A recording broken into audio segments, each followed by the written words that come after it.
Hi everyone, welcome to another detail review. Yeah, sorry about the last one getting lost in the ether, but I hope you enjoyed the anthology that came out that covered all those games anyway. Today, Victorian Masterminds is going to get some detailed looks, courtesy of Zatu Games. In Victorian Masterminds, you are effectively building an engine. Quite literally, actually. You're building your engine of destruction. It's a giant, mechanical creature, like a tarantula or submarine or some big, claw airship thing. Think something like the big giant tarantula from Wild Wild West, you know, that kind of creation. But while you're doing this, you're capturing buildings for victory points, you're kidnapping scientists, you're collecting forbidden knowledge, and to do all this, you are sending out your agents on these cog pieces. And the idea is that you will look at the top of a stack. That will tell you what the agent ability is. Other players do not know this, it's hidden information, and you'll pop it down on a location on the board face down. And that is your turn. That's literally it. Next player will do the same, and it will keep going until at some point there are 3 cogs on a stack. At which point you flip the whole lot over, so if you're there first, you go first, and they resolve one by one. The player whose colour it is gets to collect a spoil reward as well as do the ability on the cog. And, you know, as it goes down, different abilities will affect other players, or they'll let you do things like capture the buildings, claim objective cards, claim more of the spoils. You know, it varies like that. But that's essentially the gist. You put the cogs down, they resolve over time, you slowly build up this engine in front of you, you level up on this firepower track just to basically capture buildings. It's kind of like you have to be more powerful than the Secret Service in order to do it. And you try and claim objectives. At the end of the day, you're basically building up a literal engine for victory points. And that's kind of the gist. Pretty simple, but what's it like to actually play, and will it stand the test of time? Let's go into some more detail.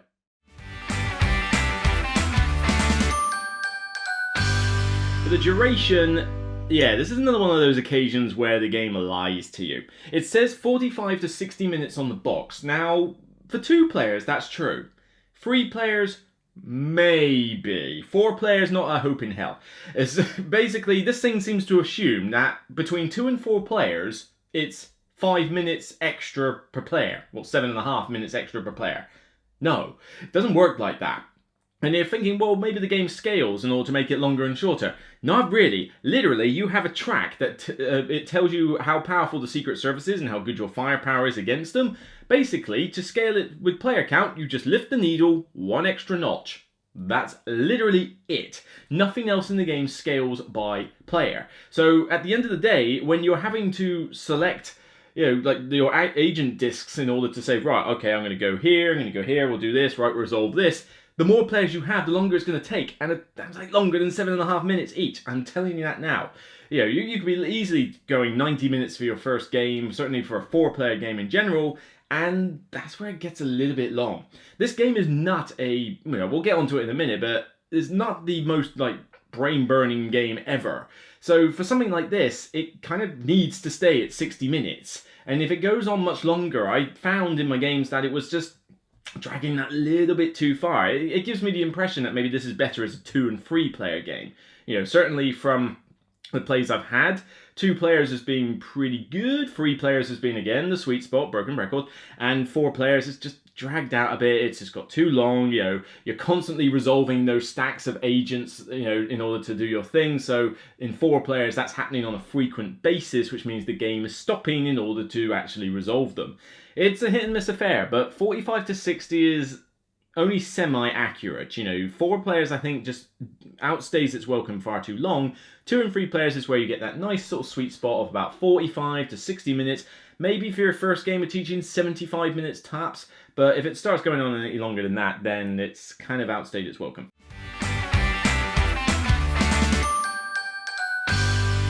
Ease of play is a 50-50 affair. On the positive side, it is generally quite an easy game. There's not a lot to it. Your turn is literally take one of your discs off the top of your stack and stick it on a location.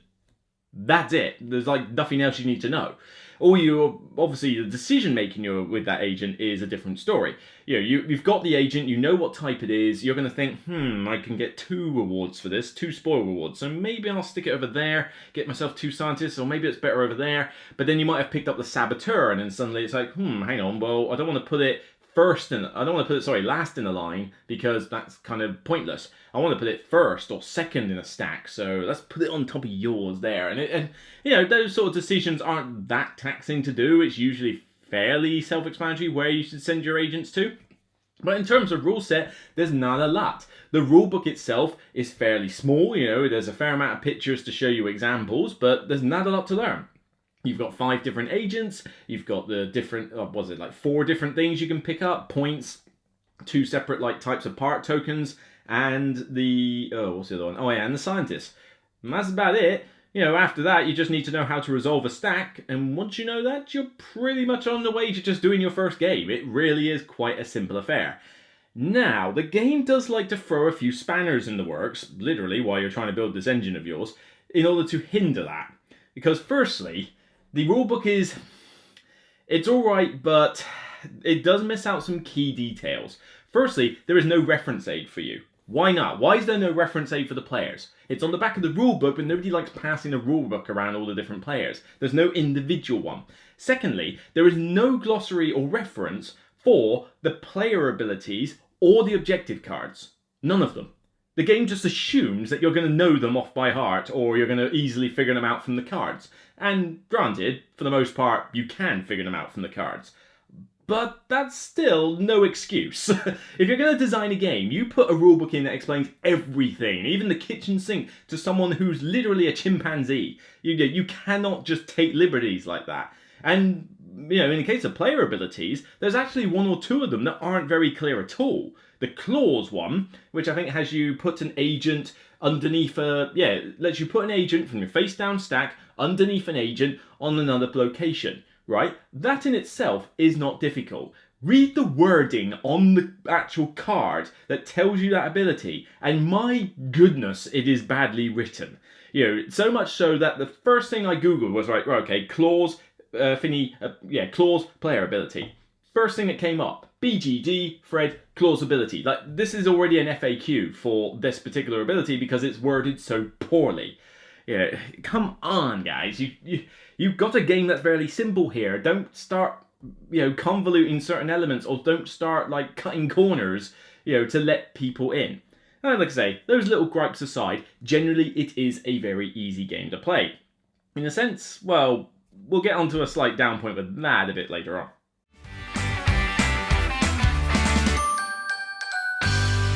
T for tactics and strategy. Now, there's not exactly a huge amount of strategy in this game. I mean, at the end of the day, you're kind of having to react to what agents you pick up out of your stack. You can level up a certain track in order to say, right, I can actually choose any of them I want, but even so, you don't really have a long-term strategy. You're kind of having to react to what's going on.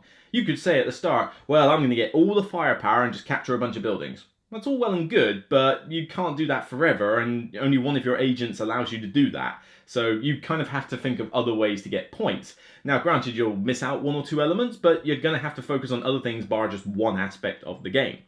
Tactics-wise, though, there is a fair amount of it, but there's nothing particularly brain-burny here. It's not difficult to decide, oh, I should build this, or maybe I should get that. It's not like you can't tell which one gives you more points than the other. It's just a case of which one do you want. Do you want to have in your codex books more points at the end of the game? Do you want to have more firepower? Or, well, build this then. Do you want more scientists? Or then I better build the cells then. It's pretty easy to tell what you need to do when you think of it. If anything, the tactics is more in the placing of the agents in the stacks. Because, yes, okay, most of the time you're only going to be able to see one of them at a time. But where you place it does make a difference, particularly with what the other players are doing. A location that is devoid of cogs is unlikely to resolve itself anytime soon, whereas you could put it on the final third one on the stack, and then it resolves. So it's like, I'm going to be giving those 2 players something, but then I could do with something right now, so maybe it's worth me doing that. Better still, you could just put it as the second in line for something, and you think, right, well, I'll put it as the second cog in that stack. Somebody else is going to trigger it. I'll sit back and wait. Before it gets back round to me, somebody's going to trigger it. So there's a decent amount of tactics involved, but it's pretty much just to do with the cog placement.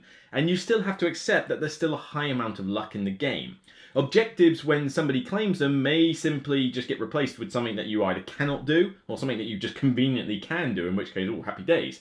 But then on top of that, you have the luck of drawing the cog from the stack. Yes, you can level up a track that allows you to cherry pick which one you like, but let's say you don't go down that route. Let's say you don't get those until later on in the game. For most of the game then, you will therefore be just top-decking your stack of cogs. And that can hinder you quite badly, because you're thinking, oh, this would be a perfect time for a ×2. No, it's the saboteur. Alright, fine, I'll put that out. Oh, I could really do my engineer right now. Oh, it's the henchman. And it can hurt you in that instance. So people are probably saying, well, why don't you level to that immediately? Well, yeah, that's all well and good, but you've still got to spend time doing that, and you're probably better off spending your points elsewhere. So it's not that this game is completely luck-based or anything like that, but you've got to bear in mind that for something as fairly simple as this, sometimes the luck of the draw is going to get in the way.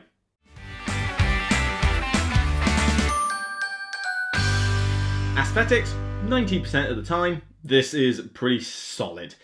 Although a bit overproduced. This is a game that is supposed to take an hour. It's not meant to be a complex game. And yet the price point is really high for this game. Too high in my opinion, because of the aesthetical quality here. It does look great. I mean, it's got a flashy cover. You've got miniatures for all the buildings and monuments, which are completely pointless because at the end of the day you could have just used a token or a standee and that would have done the same job, because all the building literally does is sit on a location board until you get it and then it just stays in front of you. That's it. It doesn't go on a map or anything. So granted, this is cool mini or not, they're going to make miniatures for whatever they can. Literally I think the kitchen sink in here is a miniature, but it's kind of unnecessary. But the other side, it does look nice. The miniatures are great. The artwork is really good. It's vibrant and colourful. I like the player boards where you can see your machine and you put tiles on it when you build the various parts, so you see it all come together. You've even got little scientists like head molds for those little dudes. However, it's not all beautiful in that, because the part tokens, oh my god. You've got this Big Ben monument that's about this big. It's pretty big, it's pretty sizable, and it looks great in front of you. Contrast that with the part tokens, the copper plates and the bolts. They're like, like I don't think I can get my fingers small enough for them. They are stupidly tiny. And you're supposed to get these on a regular basis and put them on your player mat in order to build the engine of death. That's what I'm going to call it now, your engine of death. But they're so small, they are so fiddly, and they just look naff. How can you have this glorious quality here of artwork and miniatures and then just cut a corner here with these wretched little part tokens? They could have used anything. I might have even preferred cubes. I mean, thank you, Cool Mini or Not. You actually made me say I would prefer cubes over a tiny little token. That doesn't happen. That seriously should not happen. But, like I say, it's a small gripe, but yeah, it kind of contrasts with that. On top of this, the insert, seriously, Cool Mini or Not, you have got to work on your inserts. The insert for this is great for holding the miniatures. It sucks for every other aspect. There is nowhere to put the cards. Nowhere. There's no slot for the cards. So where do they go? There's no slot for the cogs. So where do they go? There is a cubby hold that's only barely big enough to hold the tiles for the machine parts, but even then, unless you are flat packing it in Tetris style, it's going to splay up, it's going to look like a Toblerone bar at the end, like a junk heap, and again, that's going to cause issues with closing the box. So you're torn between ditching the insert so that you can just put everything in without any problems, and losing the bit that actually holds the miniatures well. But then if you keep the insert in there for the miniatures, you've then got to do this rubbish sort of origami thing with the rest of the insert, and then at the end of the day, you're going to have to lay some stuff out on top, like a few cogs and that, because it will not fit properly. How the design department let that through, I don't know. Somebody must have looked at this game, must have looked at the final production copy, looked at that insert, and gone, yes, get that out the door. But what was that person thinking when they thought that that half of the insert was decent or was good enough? Fail. Super fail. So, like I say, 90% of the aesthetics are pretty cool. You're just going to have to put up some very tiny little part tokens and an insert that you probably might as well just chuck away. But other than that, aesthetically, it's pretty good.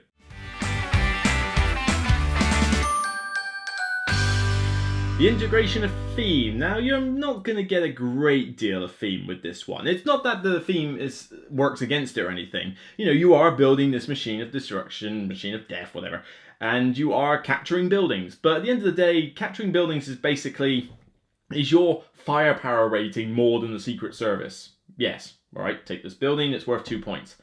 Okay, that seemed a little bit anticlimactic. the parts that you're building for the machine thing, they're varied among the different players, so there's subtle differences between what bonuses they give you and how much they cost, but at the end of the day, you're basically just building this thing together, and at the end of the day, you'll piece it all together, and that will be the end game trigger. So it's not like you actually get to send that machine out and do cool stuff, it's just there.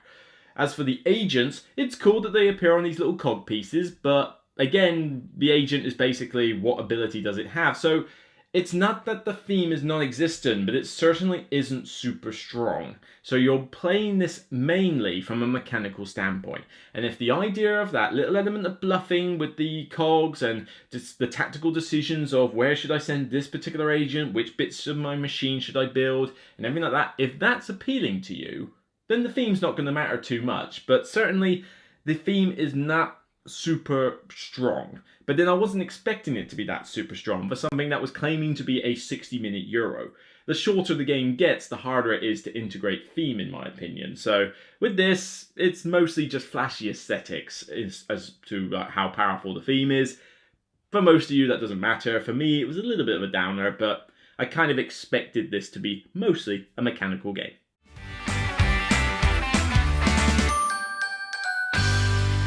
The longevity is where this one is hurt a bit, because the game is fairly short. You will play it, and you will play it fairly quickly. The high price point is going to deter a few people from actually buying it in the first place, because this falls into the same problem as Counselor 4, which again was another Cool Mini or Not collaboration, where it's ridiculously overproduced and it doesn't justify how much you're doing in the game. But that's kind of Cool Mini or Not shtick. They charge a premium, you get wicked little miniatures, but you have to hope that you're going to play the game often enough to justify that price point. With the longevity in this, though, there are some issues, and this is where a couple of those little design choices they've made start appearing on the surface, and you go, huh? Why? For starters, the 5 locations that you go to, big London, Washington DC, whatever, they are literally identical other than the spoil reward it gives you. That's it. They all have 4 buildings, 1 in each of the slots for a spoil. 1 is a monument, 3 of them are just generic buildings. It is no more difficult to capture a monument than it is a generic building.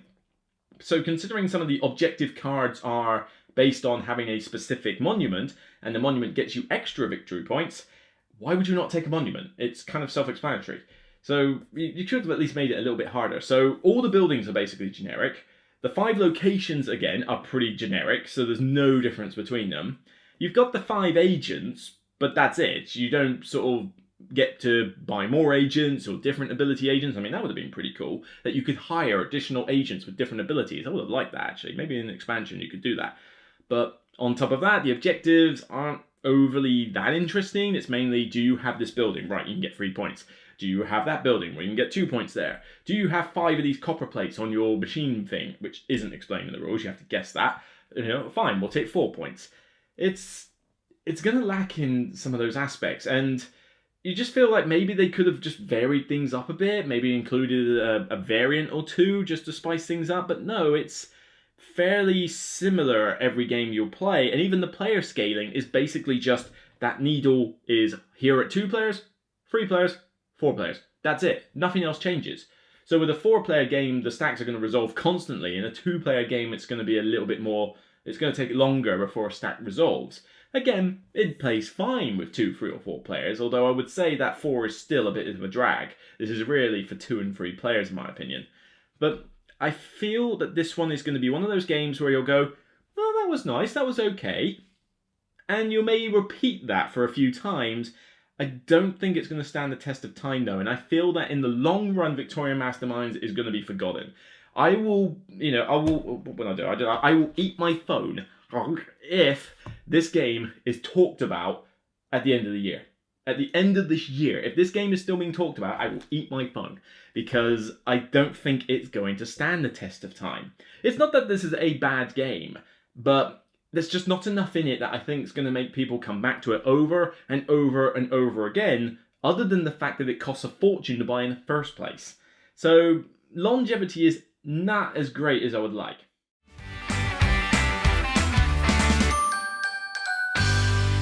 So that's my opinion on Victorian Masterminds. It's fine, it's okay, but that's about as good as I can really give it. It certainly does look great, apart from some minor gripes with a couple of pieces. But it certainly is overproduced.